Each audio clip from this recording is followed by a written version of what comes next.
Hey guys, this is a Neverending Reader. I'm Brittany and welcome to my Gilmore Girls readathon TBR. So I'm not gonna lie, this is my second time filming this because the first time my audio was bad apparently, so that really sucks.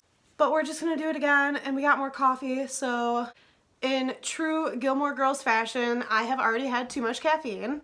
But we're just gonna roll with it. So let's get started on the TBR. So the Gilmore Girls readathon runs from October 1st through the 15th, I believe. I know it's like 2 weeks or half the month or whatever, and I will link the announcement videos down below as well as like everyone who's hosting it. But for my channel, I'm just gonna go ahead and talk about all the books I wanna read because Gilmore Girls is like my life's blood, honestly. I just rewatched like all the seasons of them a few months ago and it was just everything to me. Like when I was really little, 7th and 8th grade, I would come home from school and I would immediately turn on Gilmore Girls and have my like little snack because it was like always on at 3 o'clock and it was just, I don't know, it was so perfect and I just love Gilmore Girls, so we're gonna do this readathon. Typically on this channel I would be doing all things spooky in October, so I'm going to try to like incorporate as much spooky as I can.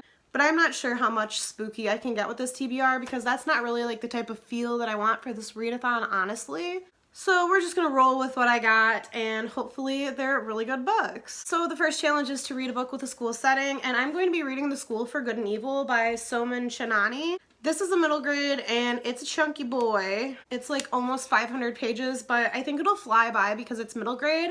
So this book is about like girls and boys in this like world get picked to go to either the school for good or the school for evil, and I want to say like only a few kids get picked every year, and basically 2 girls are picked for the school of good and evil, and when they get there they find out that they're in like the different school than they assumed they would be. So the girl who like anticipated being in the evil school is in the good school and then vice versa, so that should be interesting. I love a good middle grade, as you guys know, so very excited to finally get to this. I know it's hefty, but like middle grade just like flies by, it should be fine. And I love a school setting, like honestly, that is like one of my favorite things in the entire world. So very excited for this. The next challenge is to read a book with a close mother-daughter relationship or just like any type of mother-daughter relationship. And for this, I'm gonna go with White Oleander by Janet Fitch. The reason I picked this is because the host of the readathon on Twitter had actually recommended it for this challenge, and I owned it, so I was like, well,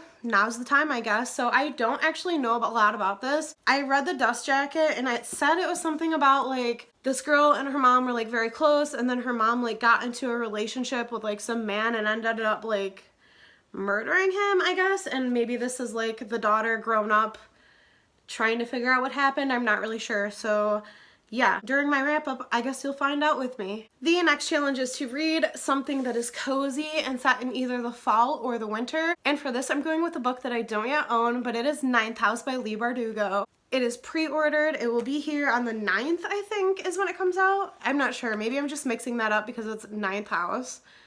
I don't know, don't even listen to me, but basically it's coming in the first half of October and I wanted to read it like right away anyway, and I saw somebody on Twitter say that like some part of it is taking place in the fall, so I was like, okay, I can work this into my TBR. I don't know like anything about Ninth House except I think it's like some weird school setting also, maybe like Yale or something, or Harvard, I don't remember, and like something mysterious, and I remember reading the synopsis and it gave me If We Were Villains vibes, so I was like, yeah, I'm gonna pre-order this. So that is what I'll be reading for that challenge. The next challenge is to read a book with a complicated love interest, I think it was. And like obviously before reading a book I like don't really know if there's like a complicated love interest unless that's like the entire plot of the book.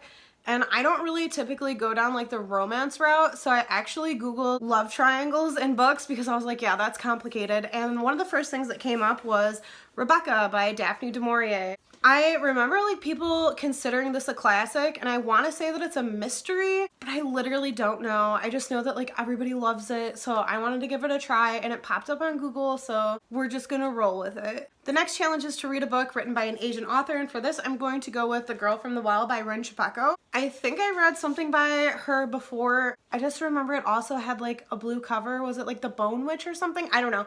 Basically, I think I've read something by her before, and this one is actually a middle grade and it looks kind of spooky. Definitely giving me Halloween vibes, so This is about like a ghost girl. Like I think she was killed and now she's a ghost and she's like going around like avenging murders, basically like murdering killers. I think it's a middle grade, but either way it looks fun and spooky and I'm here for it, so I'm going to be reading it for this challenge. The next challenge is to read the next book in a series, and for this I'm going to go with Six That Crows by Leigh Bardugo. This is not technically like the next book in a series, but I've been reading all the books in the Grishaverse, so I went through like the whole Shadow and Bone type of thing, and then last month I read Language of Thorns and it was not good, but we'll get into that in my wrap up. So next up on my list is Six of Crows, and this is actually a reread for me, but I think I haven't read this since like 2015, and so I've like literally forgotten everything inside of it except like obviously I love Kaz and Nina. And just like all of them, honestly. I miss them so much. I'm excited. But yeah, so the bare bones of this is that like a bunch of teenagers are going on an impossible heist. So that is what I'll be reading for this challenge. And the last challenge is to read a book with food on the cover. And for this, I'm going to go with The Secret Life of Bees by Sue Monk Kidd. There is definitely honey on this cover, which is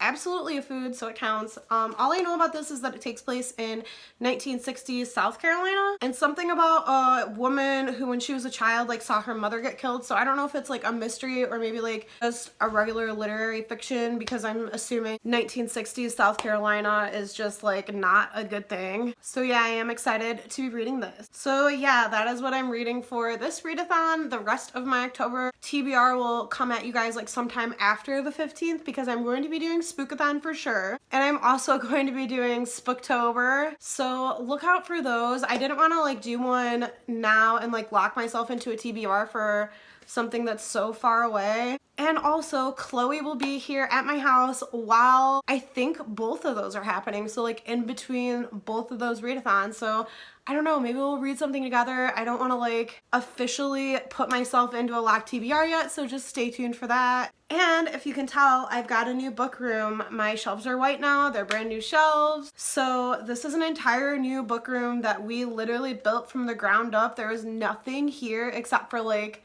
the wooden frames. Like we hung the drywall, like everything. It was horrible. It was an entire nightmare. I still need to put in doors and trim and like a few odds and ends, but like we're here, we're living in it. It's a book room, it's super cozy, and I'm actually loving it. So if you guys want to see like a book room tour or like an updated bookshelf tour, let me know, because I'd love to do one soon. And I guess I will catch you in my next video. Bye!